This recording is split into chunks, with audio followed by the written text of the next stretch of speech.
परते से नुरवा डोलिया, परते से नुरवा डोलिया, उठे नई हार से आखिरी विदाई होला, आखिरी विदाई होला। पियावे के घर से आखिरी विदाई होला, बलमुआ के घर से आखिरी विदाई होला।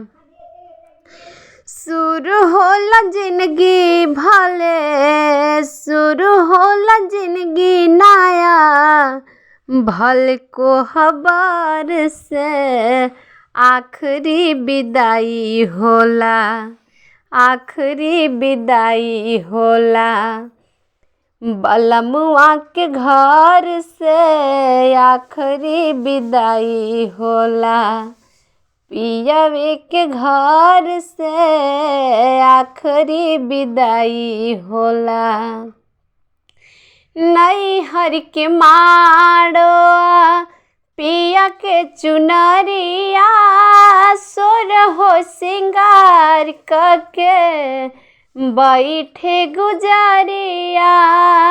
नैहर के माड़ो में पिया के चुनरिया, सोर हो सिंगार करके बैठे गुजरिया, बैठे गुजरिया।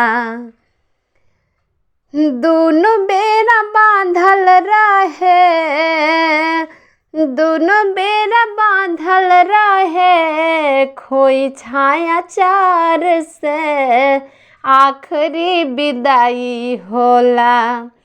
बलमुआ के घर से आखिरी विदाई होला, पियावे के घर से आखिरी विदाई होला।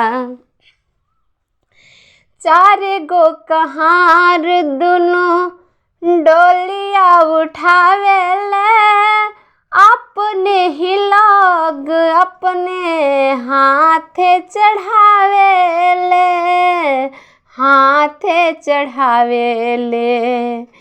जुड़ जाला नाता तहिए, जुड़ जाला नाता तहिए, अंतिम सफर से आखिरी विदाई होला। बलमुआ के घर से आखिरी विदाई होला, पियावे के घर से आखिरी विदाई होला। होई जाला दिन जब जिंदगी के पूरा, लूटेला दुनिया छूटेला ससुरवा। होई जाला दिन जब जिंदगी के पूरा, नैहर के संगे संगे छूटेला ससुरवा, छूटेला ससुरवा। गिरेला आंसू नीला, गिरेला आंसू नीला, कमल के नजार से आखिरी विदाई होला। बलमुआ के घर से आखिरी विदाई होला, पियावे के घर से आखिरी विदाई होला, आखिरी विदाई होला, आखिरी विदाई होला, आखिरी विदाई होला।